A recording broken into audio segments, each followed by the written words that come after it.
Hi, this is Trev and welcome to my blog. Welcome to part 4 of my Bedford CA van restoration. I've just degreased the sump and unfortunately it's very rusty, even to the point that it's got a small hole in it. I formulated some rust removing treatment a couple of years ago, so I'm going to mix a batch of that up now and submerge the sump in it to see how much of the rust I can actually remove. I'm going to probably have a go at repairing this because I'm going to have to remove most of the sump anyway to do the modification, so I'm going to give it a go. So making the rust removing solution up. I've got 150 grams of this with 15 litres of water. Pour that in there, make sure it's really thoroughly dissolved in. Then I do the second and final process. I add this, basically a composite of some methylated spirits and some detergent. This breaks down the surface tension of the water and actually allows the active ingredients to act upon the rust. So I pour that in, just give it a quick glitch round. You get our rusted item, put it into the solution. This is warm water to start with, and then have an aquarium heater. Put the aquarium heater in there, and I'm just going to arrest it slightly so that it's at an angle. Obviously put the aquarium heater in last, not crush it with anything heavy. I'll switch it on.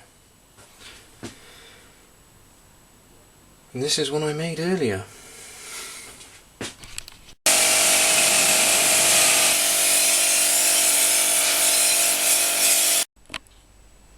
Here is the sump after 24 hours of rust removal treatment.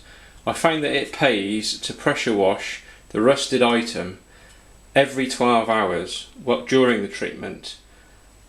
I've only left this in for 24 hours. I've actually found that really the minimum requirement for something that's heavily rusted is about 48 hours to remove all these real stubborn little bits of rust that won't quite come out.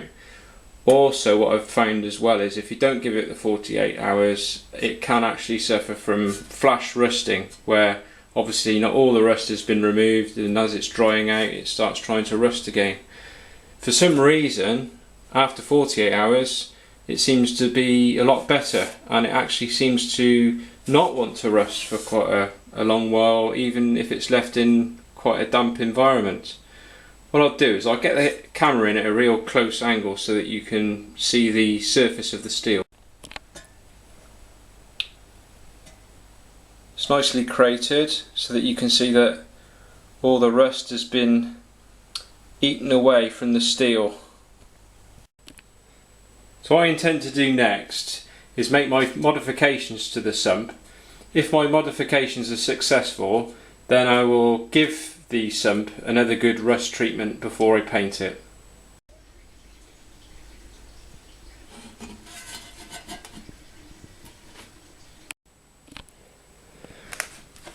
I've fabricated a new wall for the sump and I've welded it on to the dipped part of the sump.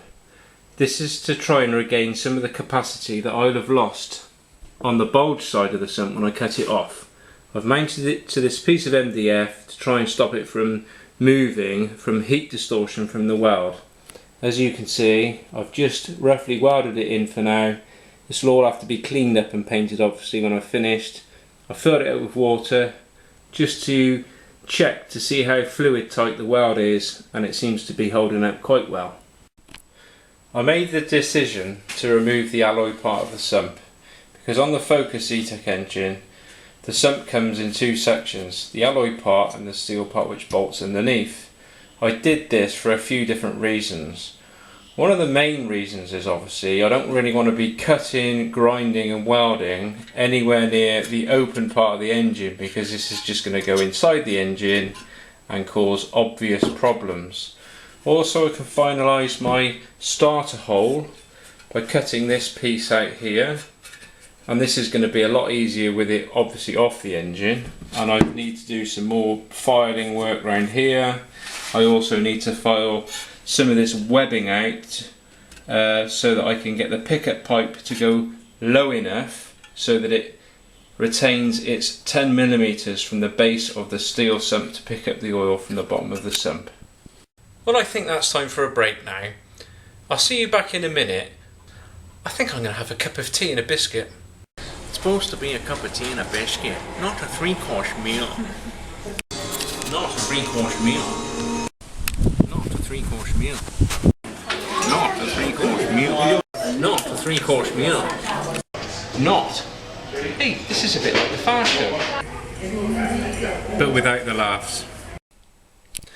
I've actually neglected to do a video for a little while now, so I thought I'd do this one just to catch up quickly. It's become apparent that things aren't going to fit properly. I didn't think they would anyway, but unfortunately it's becoming more and more apparent as I go along. So what I've decided to do is knock things up faster, not actually complete them.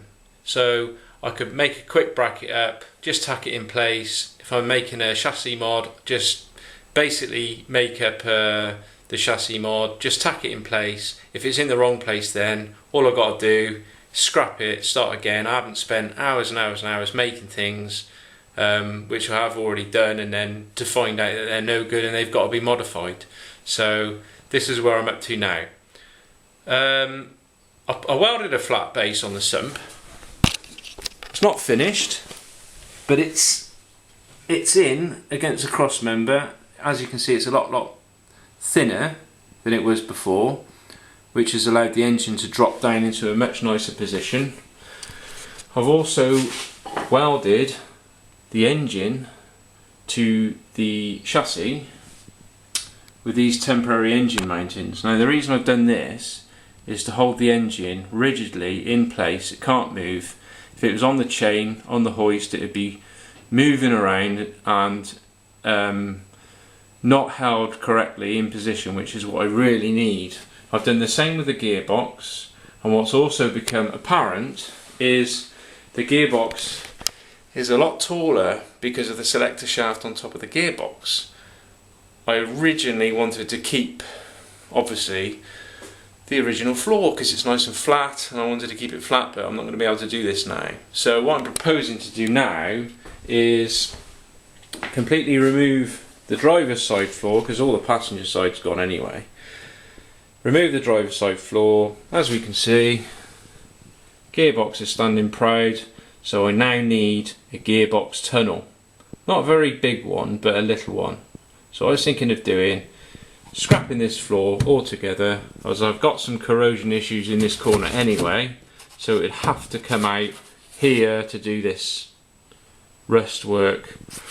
So what I'm kind of thinking now is get rid of all the floor, make it a 3 or a 4 piece removable floor that all bolts together, so that I can get it out at any time if I need to do work on the van.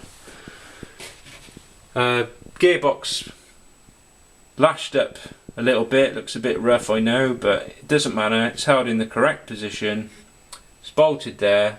So you can see the chassis work I've been doing. Again, it's not finished, it's just tacked into position, looks a bit rough and ready, but it doesn't matter, it's just welded into position. If I need to make any more adjustments, I haven't spent hours building it, well, any more hours building it.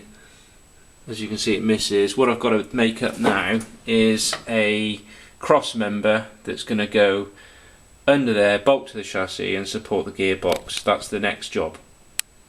Okay, that wraps up part 4. In part 5 you're going to see me make a gearbox cross member, and I'm going to make loads of brackets up so that I can mount the engine, rubber mount it to the vehicle in place,